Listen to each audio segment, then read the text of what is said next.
नमस्कार। आपका अखबार के अंक में आपका स्वागत है। मैं हूं प्रदीप सिंह।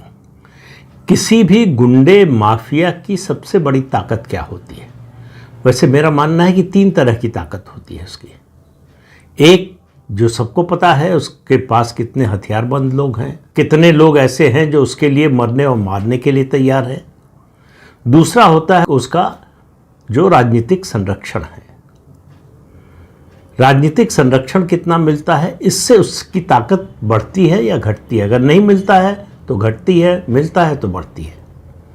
तीसरा मुद्दा है उसका आर्थिक साम्राज्य।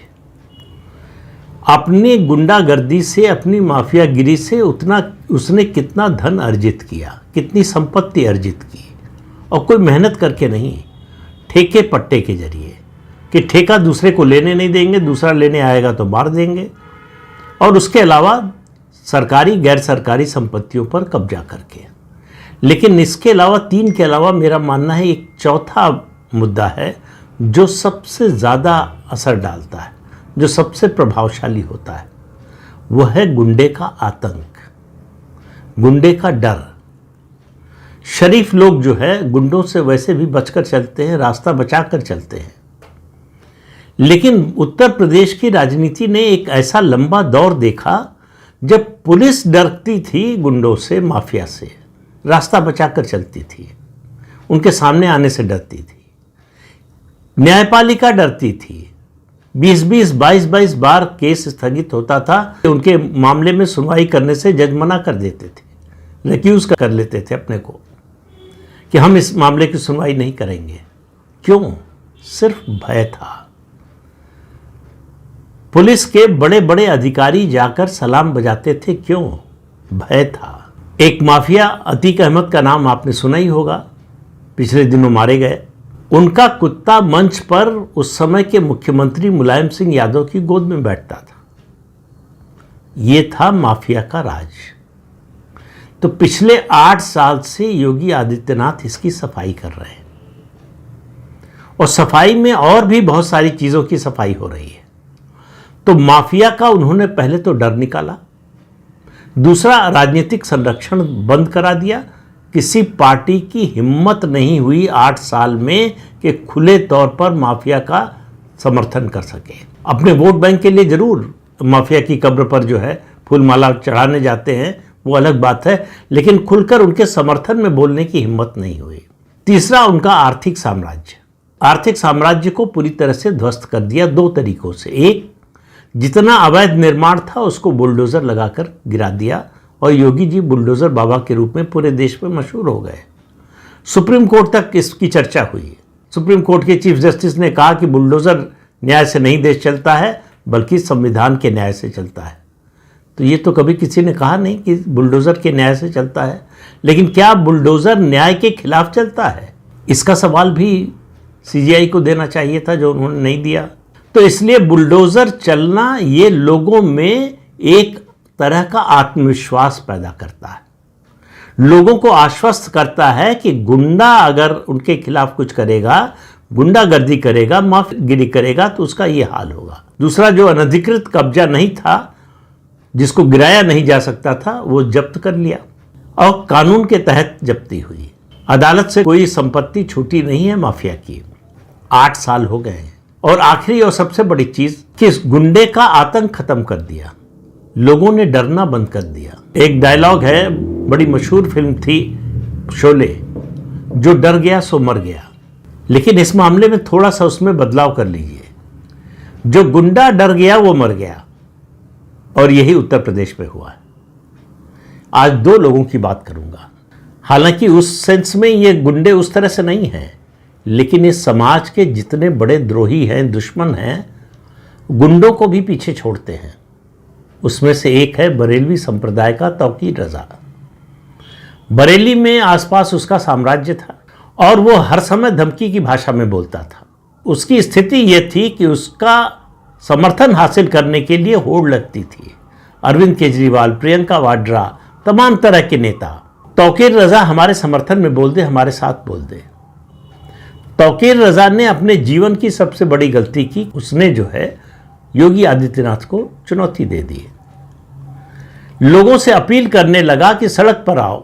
आई लव मोहम्मद के नाम से सड़क पर जो है वो एनार्की फैलाने की कोशिश हुई, कानून व्यवस्था बिगाड़ने की कोशिश हुई, और उसको लगा कि इससे हमारा कद और बढ़ जाएगा। कहा कि सड़क पर आकर अपनी ताकत दिखाओ। वो दिन और आज का दिन, तौकीर रजा की आप हैसियत इससे समझिए, जो समर्थन की बात कर रहा हूं मैं उसको छोड़ दीजिए एक मिनट के लिए। 2010 में बरेली में दंगा हुआ, सांप्रदायिक दंगा हुआ, 1 महीने तक कर्फ्यू लगा रहा, और उस समय मुख्यमंत्री थी मायावती। कानून व्यवस्था के मामले में उनकी भी जो है प्रतिष्ठा बहुत ज्यादा थी। कानून व्यवस्था अगर सपा के राज के अलावा किसी ने ठीक करने की कोशिश की तो मायावती ने, और काफी कुछ उन्होंने ठीक भी किया, लेकिन उनकी पार्टी और वो भ्रष्टाचार के कारण जो है सत्ता से बाहर चले गए। वो तौकीर रजा 2010 में दंगों के आरोप में हिरासत में लिया गया, गिरफ्तार नहीं हुआ है, ये मत समझिए गिरफ्तार हो गया। और कहाँ रखा गया? जो हिरासत में लिए जाते हैं थाने में रखे जाते हैं, उसको एसएसपी के दफ्तर बिठाया गया। 2 दिन सिर्फ 48 घंटे बाद वो उसको रिहा कर दिया गया। अब वो भूल गया कि ये योगी का राज है। उसने सोचा कि अपनी ताकत और बढ़ाए, योगी से टकरा जाए और जीत जाए तो केवल उत्तर प्रदेश नहीं, उत्तर प्रदेश के बाहर भी हमारा जो है जलवा कायम हो जाएगा। तो जलवा कायम होना तो दूर, उसके 84 लोग गिरफ्तार हो चुके हैं। वो खुद गिरफ्तार हो चुका है और फर्रुखाबाद की सेंट्रल जेल में बंद है। 200 करोड़ की संपत्ति जब्त हो चुकी है, ध्वस्त हो चुकी है। और हालत ये देखिए कि उसका कोई वकील, ऐसे लोगों के लिए वकीलों की तो कमी नहीं है, देश के जो सबसे महंगे वकील हैं ऐसे लोगों के लिए उपलब्ध है, कोई वकील उसकी जमानत की भी अर्जी नहीं दे रहा है। कानून व्यवस्था कैसी है किसी प्रदेश की, इसका सबसे बड़ा टेस्ट, सबसे बड़ी परीक्षा यह है कि गुंडे के मन में कानून का डर है या आम लोगों के मन में गुंडे का डर है। तो योगी जी की सरकार ने गुंडों के मन में कानून का डर बिठा दिया है। तौकीर रजा को लग रहा है कि जेल में है तो सुरक्षित है। इस तरह का डर उत्तर प्रदेश के लोगों ने गुंडों में कभी देखा नहीं था। हमारे जीवन में, खास तौर से मैं बात कर रहा हूं हिंदुओं की, सब कुछ सामान्य हो जाता है। इतना बड़ा परिवर्तन हुआ, 79 साल में इस तरह की परिस्थिति कभी नहीं बनी कि माफिया का राज समाप्त हो जाए। अपने को माफिया घोषित करने से, बताने से डरे कोई। और आपको याद होगा मुख्तार अंसारी, वो तो कांग्रेस पार्टी से सिफारिश करवा के उत्तर प्रदेश से अपना ट्रांसफर उसने करा लिया था पंजाब की जेल में, और वहां से उसको वापस लाने के लिए उत्तर प्रदेश सरकार को सुप्रीम कोर्ट तक जाना पड़ा। ये थी माफिया की ताकत। माफिया का समानांतर राज चलता था। किसी पुलिस वाले की हिम्मत नहीं थी कि माफिया के खिलाफ कुछ बोले। जिन 1-2 लोगों ने कोशिश की, उनका करियर बर्बाद कर दिया गया, जीवन बर्बाद कर दिया, उनके परिवार का जीवन बर्बाद कर दिया। ये हुआ था मुलायम सिंह यादव के राज में। लेकिन अखिलेश यादव आए तो लोगों को बड़ी उम्मीद थी कि परिवर्तन होगा, वो अलग तरह की राजनीति करेंगे, पढ़ लिख कर आए हैं। लेकिन आखिर वो उसी ढर्रे पर चले जो उनके पिता का था। पिता ने बनाया था, उन्होंने उसको बिगाड़ा नहीं, उसको मजबूत करने का ही काम किया। तो माफिया का राज जो है 2017 तक उत्तर प्रदेश में चलता रहा। 2017 में माफिया के दुर्भाग्य से योगी आदित्यनाथ मुख्यमंत्री बन गए, तो माफिया का समापन हो गया।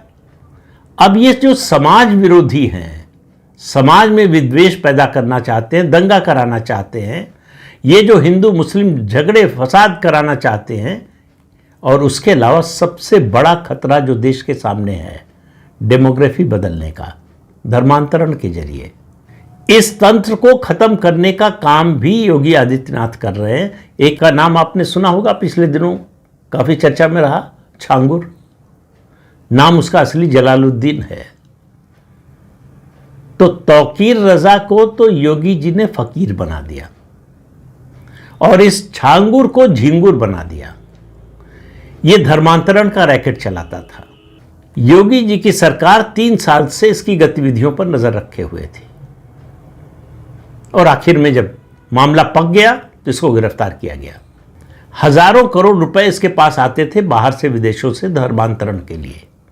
और इसने रेट तय कर रखा था कि किस जाति की लड़की का धर्मांतरण, किस जाति के व्यक्ति का धर्मांतरण का क्या रेट होगा। कोई और राजनीतिक दल का नेता उसके खिलाफ बोलने को तैयार नहीं है। यह है हमारे राजनीति की स्थिति, राजनेताओं की स्थिति। ये झिंगुर भी जेल में है। और एक दूसरा काम, बल्कि कहें तीसरा काम कह सकते हैं, वैसे तो गिनती बहुत लंबी है कामों की इस संदर्भ में, वो है हलाल सर्टिफिकेशन। इतना बड़ा फर्जीवाड़ा चल रहा था कि हर चीज पर हलाल सर्टिफिकेशन होगा।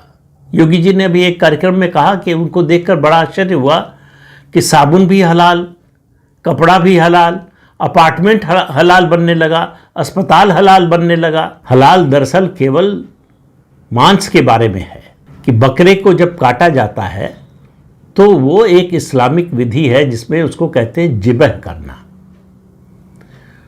उसकी गले की नस और सांस की नली को काटा जाता है धीरे धीरे, और जब तक पूरा खून न निकल जाए तब तक उसको रोका नहीं जाता। उस समय कुछ पढ़ा जाता है जो इस्लामिक विधि के अनुसार मानते हैं कि मान्य है, और मुसलमान कहते हैं कि वो केवल हलाल का मीट खाएंगे। अब ये हलाल जब होटलों में बिकने लगा, हर जगह सर्टिफिकेशन मिलने लगा, तो हुआ ये कि जितने हिंदू इस व्यापार में थे सब बाहर हो गए। अब सवाल यह है कि हलाल सर्टिफिकेट देने का अधिकार किसको है? भारत सरकार की या किसी राज्य सरकार की कोई एजेंसी ऐसा सर्टिफिकेट नहीं देती। 2023 में योगी जी की सरकार ने उत्तर प्रदेश में हलाल सर्टिफिकेशन बंद कर दिया। इसके जरिए केवल उत्तर प्रदेश में 25,000 करोड़ रुपए से ज्यादा जुटाए जाते थे, और उनका इस्तेमाल किस काम में होता था? लव जिहाद, धर्मांतरण। तो धर्मांतरण को इस तरह से फंड किया जाता था। तो योगी जी ने कहा कि एक दिन उन्होंने देखा कि माचिस भी हलाल, तो मजाक करते हुए उन्होंने कहा कि माचिस कैसे हलाल होगी, वो तो झटका है, आप झटके से ही जलाएंगे तभी जलेगी, तो माचिस कैसे हलाल हो सकती है? दरअसल इस सिलसिला शुरू हुआ ऑस्ट्रेलिया से।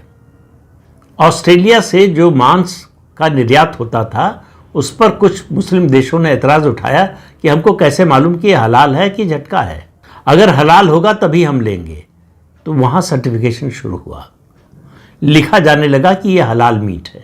उसके बाद ये चलन शुरू हुआ कि अरब देशों को, मुस्लिम देशों को जो कुछ निर्यात किया जाएगा, जो सामान, वो हलाल सर्टिफिकेशन होना चाहिए। आपको मालूम है पतंजलि जैसी संस्था भी अपना सामान जो अरब देशों में बेचती है वो हलाल सर्टिफिकेशन के साथ बेचती है।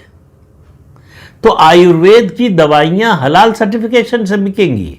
अब आप समझिए ये देश कहां जा रहा था। अगर ये दो नेता मोदी और योगी इस देश में ना आए होते तो ये देश इन 11 सालों में ही कहां पहुंच गया होता। उससे पहले कहां पहुंचा दिया था? अगर 2014 में फिर से कांग्रेस की सरकार बन गई होती, आपको कोई ऐसी चीज नहीं होती जो बिना हलाल सर्टिफिकेट के मिल सके। और ये सब बहाने थे, तरीके थे पैसा जुटाने के, डेमोग्राफी बदलने के लिए। बाकी बातें तो छोड़ दीजिए कि इस देश में शरिया का राज लाना है, निज़ाम मुस्तफ़ा लाना है, तो डेमोग्राफी बदलनी पड़ेगी। और डेमोग्राफी बदलना है तो इन तरीकों का इस्तेमाल करना पड़ेगा। धर्मांतरण बड़े पैमाने पर कराना पड़ेगा। धर्मांतरण कराना है तो उसके लिए पैसा चाहिए। तो गल्फ कंट्रीज से तो पैसा आता ही है, दूसरे और देशों से भी आता है जो हिंदू विरोधी देश है, जो हिंदुत्व को खत्म करना चाहते हैं, वहां से तो पैसा आता ही है। देश के अंदर से यह पैसा जमा किया जा रहा था, हमसे आपसे लिया जा रहा था। उत्तर प्रदेश ने 2023 में हलाल सर्टिफिकेशन बंद कर दिया। जरा पता कीजिए देश के और कितने प्रदेशों में बंद हुआ, और नहीं हुआ तो क्यों हुआ नहीं हुआ। इससे पता चलता है कि वो जो रामचरितमानस में मंथरा के जरिए कहलवाया है गोस्वामी तुलसीदास ने, कौन प्रहोए हमें का हानि, उसी मानसिकता में हम आज भी जी रहे हैं कि हमको क्या फर्क पड़ता है। लोगों को इससे कोई फर्क ही नहीं पड़ता कि देश कहां जा रहा है, समाज कहां जा रहा है, उनकी भावी पीढ़ी का क्या होगा, उसकी भी चिंता नहीं है। हमारा आज का काम चल रहा है, सब ठीक है। चिंता करने वालों के भी काम करने की एक सीमा है। जिस दिन उनका धैर्य खत्म हो गया, उनकी सीमा आ गई। आप कल्पना कीजिए हमारे देश का क्या हाल होगा। तो ये तौकीर का फकीर बनना और छांगुर का झिंगुर बनना, ये देश के लिए एक शुभ संकेत है। ये चलन और ये प्रक्रिया तेज होनी चाहिए। इसमें हम आप क्या कर सकते हैं? हम आप कम से कम इसका समर्थन तो कर सकते हैं। जो अच्छा हो रहा है उसके पक्ष में खड़े तो हो सकते हैं। उसमें क्या कष्ट है भाई? लेकिन ऐसे लोगों को खोजना मुश्किल होता है जो समर्थन कर सके, इसके पक्ष में खड़े हो सके। उनको एकदम से तुरंत धर्मनिरपेक्षता याद आ जाती है। धर्म परिवर्तन के समय धर्मनिरपेक्षता उनको याद नहीं आती है।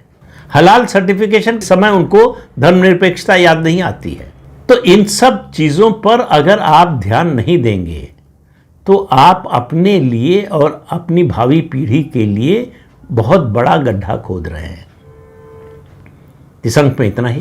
अगले अंक में फिर मिलेंगे किसी नए मुद्दे के साथ। तब तक के लिए अनुमति दीजिए। आपसे अनुरोध है कि चैनल देखिए, शेयर कीजिए, लाइक कीजिए और सब्सक्राइब जरूर कीजिए। नमस्कार।